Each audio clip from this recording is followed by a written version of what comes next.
주시는 말씀은 마가복음 16장 1절에서 8절까지의 말씀입니다. 가지고 계신 신약성경 85면이 되겠습니다. 마가복음 16장 1절에서 8절까지의 말씀 교독하겠습니다. 안식일이 지남에 막달라 마리아와 야고보의 어머니 마리아와 또 살로메가 가서 예수께 바르기 위하여 향품을 사다 두었다가 안식 후 첫날 매우 일찍이 해 돋을 때에 그 무덤으로 가며 서로 말하되 누가 우리를 위하여 무덤 문에서 돌을 굴려주리오 하더니 눈을 들어본 적 벌써 돌이 굴려져 있는데 그 돌이 심히 크더라. 무덤에 들어가서 흰 옷을 입은 한 청년이 우편에 앉은 것을 보고 놀라매 청년이 이르되 놀라지 말라. 너희가 십자가에 못 박히신 나사렛 예수를 찾는구나. 그가 살아나셨고 여기 계시지 아니하니라. 보라, 그를 두었던 곳이니라. 가서 그의 제자들과 베드로에게 이르기를 예수께서 너희보다 먼저 갈릴리로 가시나니 전에 너에게 말씀하신 대로 너희가 거기서 배우리라 하라 하는지라.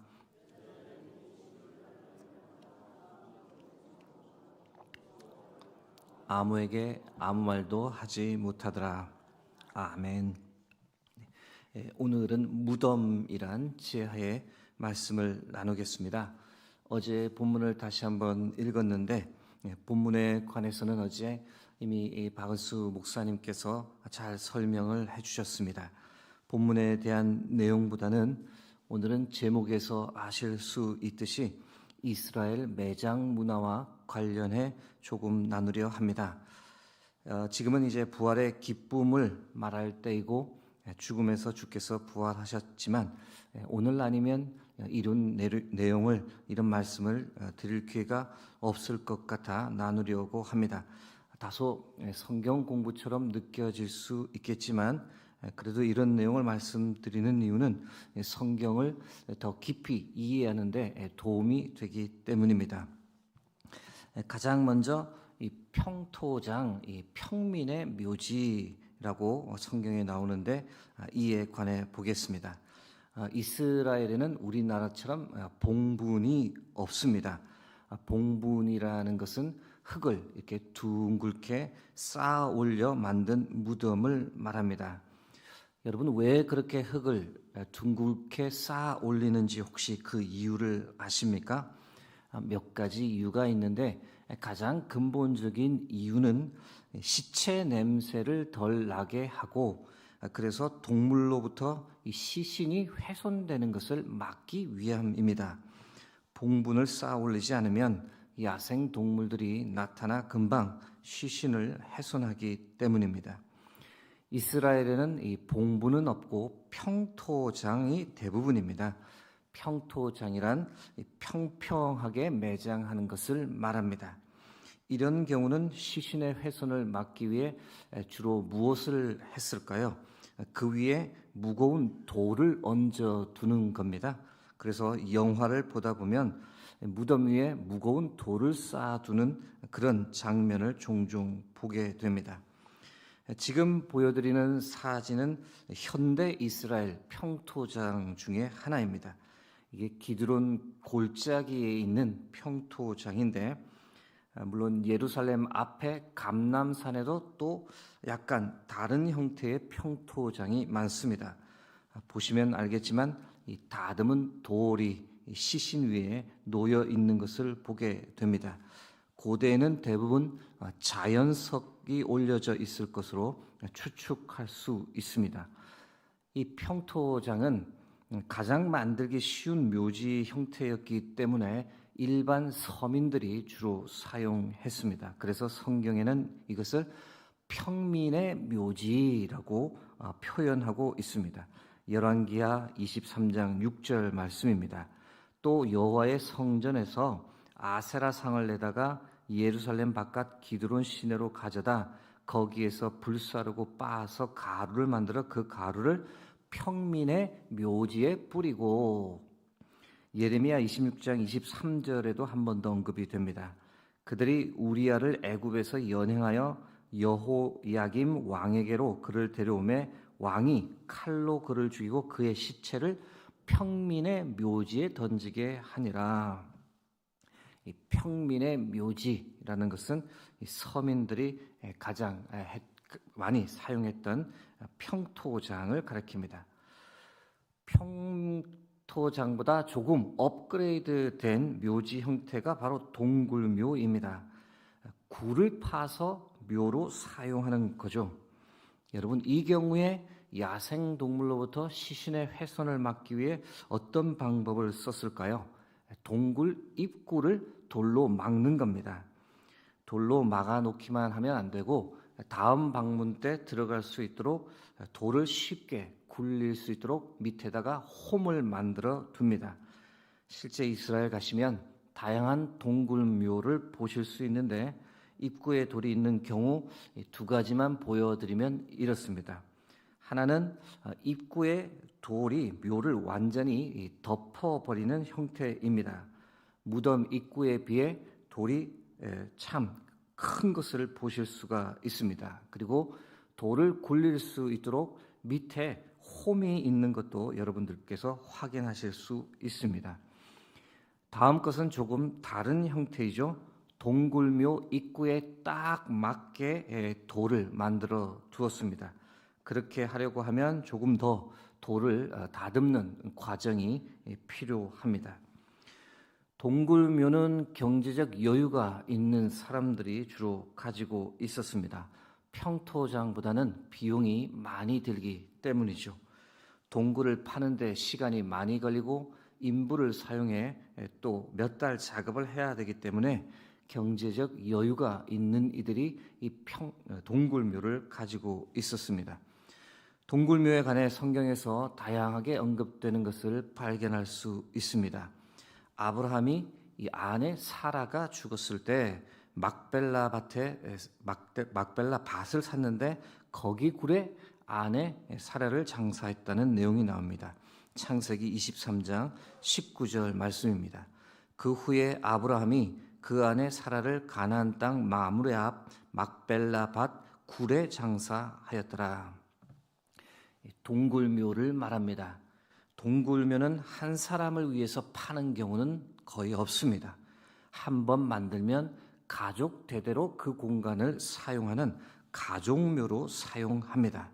따라서 사라가 처음 묻힌 그 동굴묘에 이후 누가 묻혔을까요? 창세기 49장 31절 말씀입니다. 야곱이 자신의 아들들에게 하는 말인데 아브라함과 그의 아내 사라가 거기 장사되었고 할아버지 할머니를 말합니다. 이삭과 그의 아내 리브가도 거기 장사되었으며 아버지 어머니를 이야기합니다. 나도 야곱이 말하는 겁니다. 레아를 그곳에 장사하였노라. 이 말을 하고 있는 야곱 역시 그곳에 묻혔습니다. 그래서 이스라엘 헤브론을 방문하시면 이들이 다 묻혔다라고 알려진 장소를 방문할 수 있습니다. 동굴묘의 실내 형태도 워낙 다양합니다. 그 중에 하나를 보여드리면 이스라엘 박물관을 가시면 볼 수 있는 동굴묘 실내입니다. 아주 작은 동굴묘입니다. 왼쪽에 화살표가 가리키는 곳에 혹시 거울 너머 해골이 혹시 보이십니까? 누군가 돌아가면 시신을 저렇게 안에다가 누여둡니다. 이 동굴묘에는 시신을 누일 수 있는 곳이 왼쪽에 하나, 그리고 여러분들 오른쪽에 하나 있는 것을 보시게 됩니다. 두 군데입니다. 함께 돌아가실 수도 있고 또는 연속적으로 돌아가시는 경우를 대비해 시신을 누일 곳 두 곳을 마련해 둔 겁니다. 이것과 비교가 되지 않는 큰 동굴묘들도 많습니다. 당연히 시신을 누일 수 있는 곳이 훨씬 더 많고 그 안에서 아예 걸어 다닐 정도로 규모가 어마어마합니다. 말씀드리기 좀 그렇지만 시신은 우리가 생각한 것보다 굉장히 빨리 부패합니다. 죽으면 시신은 몇 분 이내로부터 내장부터 괴사가 일어납니다. 이틀부터 지독한 냄새가 시작됩니다. 시취라고 하죠. 시체에서 극심하게 나는 악취며 심지어 검시관들도 견디기 힘들 정도의 냄새가 납니다. 보통은 일주일 이내 벌레, 구더기들이 시체의 60%를 먹어치웁니다. 온도 10도에 놓여 있으면 해골이 되기까지 약 4개월 정도가 걸립니다. 물론 겨울에 기온이 더 떨어지면 부패 속도는 더 느려집니다. 그러나 아무리 늦어도 1년 정도면 완전히 부패합니다. 해골만 남으면 어떻게 할까요? 그것을 한쪽으로 모아 밀어두는 경우가 있습니다. 그래서 어떤 동굴묘는 발견할 때 한쪽에 해골이 수북히 쌓이거나 아니면 시신이 눕혀있는 곳 바로 밑에 빈 공간을 마련해 거기에 넣어두기도 합니다. 그래서 여러 시신의 해골이 한 번에 발견됩니다. 이후 시간이 지나며 조금 더 세련된 형태가 동굴묘 안에 등장합니다. 바로 납골함인 거죠. 지금 보시는 사진이 다양한 납골함 형태입니다. 다시 말씀드려 시신이 완전히 부패하면 해골만 추스려 이 납골함에 넣어서 동굴묘 한쪽에 두는 겁니다. 납골의 크기는 성인인 경우는 크고 아이인 경우는 작습니다. 여러분, 우리 신체 중 가장 넓은 부위의 뼈가 어디인지 아십니까? 바로 두개골의 이 옆면입니다. 그래서 납골함의 넓이는 두개골의 옆면이 들어갈 수 있을 정도로 넓게 만듭니다. 길이는 어떻게 결정할까요? 우리 신체 중 가장 길이가 긴 부위의 뼈는 대퇴골입니다. 즉 골반에서 무릎 사이의 뼈가 가장 깁니다. 그것이 들어갈 수 있는 길이에 맞추어 납골함의 길이를 결정합니다. 그래서 납골함의 크기만 보아도 고인의 체격을 대략 가늠할 수 있습니다. 더 독특한 동굴묘도 있습니다. 이 동굴묘는 더 만들기 힘들고 더 비용이 많이 듭니다. 아예 동굴 입구를 막을 필요가 없이 절벽에 무덤을 만드는 겁니다. 야생동물이 아예 접근할 수 없는 곳에 동굴묘를 만드는 거죠. 제가 이것까지 소개해 드리는 이유는 바로 이에 대한 언급이 성경에 나오기 때문입니다. 이사야 22장 15절에서 16절 말씀입니다. 주 만군의 여호와께서 이르시되 너는 가서 그 국고를 맡고 왕국 맡은 자 셈나를 보고 이르기를 내가 여기와 무슨 관계가 있느냐? 여기에 누가 있기에 여기서 너를 위하여 묘시를 팠느냐? 높은 곳에 자기를 위하여 묘시를 팠고 반석에 자기를 위하여 처소를 쪼아내었도다. 이 고위직 셈나가 자신을 위해 높은 곳에 벽을 쪼아내어 묘시를 만들었는데 그것을 이사야 선지자가 책망하는 소리입니다. 역시 알 수 있는 것은 이 동굴묘는 경제적 여유 또는 사회적 지위가 있는 사람들이 가문의 묘로 가지고 있었던 것을 우리가 알 수 있습니다. 나사로의 돌무덤을 한번 생각해 보겠습니다. 요한복음 11장 38절 39절입니다. 이에 예수께서 다시 속으로 비통히 여기시며 무덤에 가시니 무덤이 굴이라 돌로 막았거늘 예수께서 이르시되 돌을 옮겨 놓으라 하시니 그 죽은 자의 누이 마르다가 이르되 주여 죽은 자가 나흘이 되었음에 벌써 냄새가 나나이다. 몇 가지를 알 수 있는 대목입니다. 하나는 나사로 마르다 마리아 집안이 좀 경제적 여유가 있다 사는 집안이었다는 겁니다. 베다니에 살고 있었습니다. 그런데 흥미로운 것은 예수님께서 예루살렘에 오실 때마다 베다니에 머무셨다는 거죠. 과연 누구의 집에 머물렀을까요? 합리적 추론을 하면 나사로 마르다 마리아의 집이 가능성이 아주 높습니다. 왜냐하면 그렇기 때문에 그들과의 친근감이 성경에 특별히 요한복음에 아주 잘 표현되어 있기 때문입니다. 예수님께서 묻히신 동굴묘를 생각해 보겠습니다. 공회원이었던 아리마대 사람 요셉이 준비해 둔 곳입니다. 말씀드렸습니다만 동굴묘는 갑자기 나타날 수 있는 것이 아닙니다. 이미 있었던 무덤이었습니다. 아리마대 사람 요셉이 자신이나 연로하신 부모님 또는 자신의 가족을 위해 미래에 사용하고자 새로 파두었던 묘지였습니다. 요한복음 19장 41절입니다. 예수께서 십자가에 못 박히신 곳에 동산이 있고 동산 안에 아직 사람을 장사한 일이 없는 새 무덤이 있는지라. 아리마대 사람 요셉의 주님을 향한 이 사랑과 헌신을 한눈에 알 수 있는 대목입니다. 한치의 망설임도 없이 주님을 위해 자기가 마련해 두었던 새 동굴묘에 시신을 모셨던 겁니다.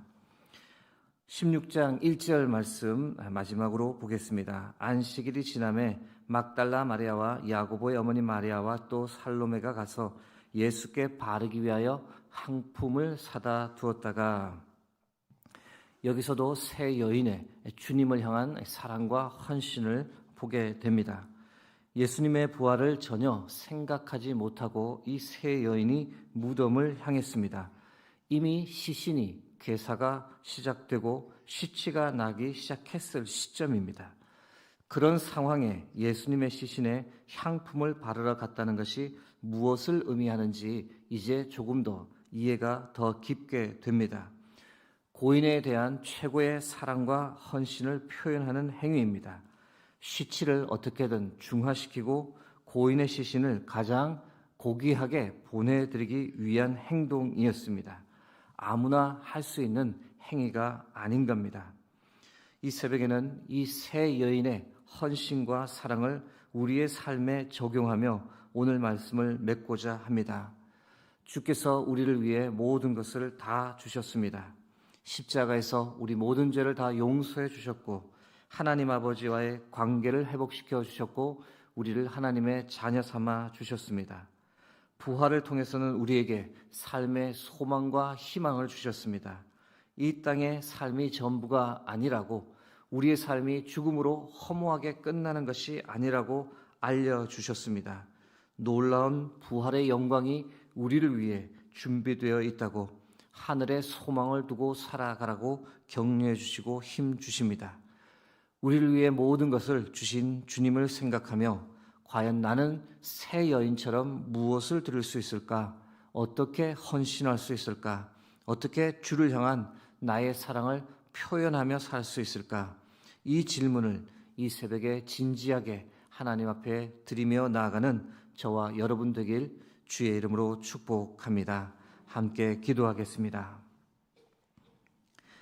예수 그리스도의 부활을 인해 우리에게 부활의 영광을 알려주시고 하늘 소망을 품고 이 땅에서 살아갈 수 있도록 하나님 주께서 모든 것을 주신 것을 감사합니다. 오늘 하루도 우리도 새 여인처럼 주께 무엇을 드릴 수 있을까? 어떻게 헌신할 수 있을까? 어떻게 주를 향한 나의 사랑을 표현하며 살 수 있을까? 이 질문을 진지하게 드리며 살아가는 저희들 될 수 있도록 주께서 함께하여 주옵소서. 흩어져 있는 수유동교회 모든 성도님들 성령께서 붙잡아 주시고 오늘도 동행하여 주옵소서. 감사드리며 예수 그리스도의 이름으로 기도드립니다. 아멘.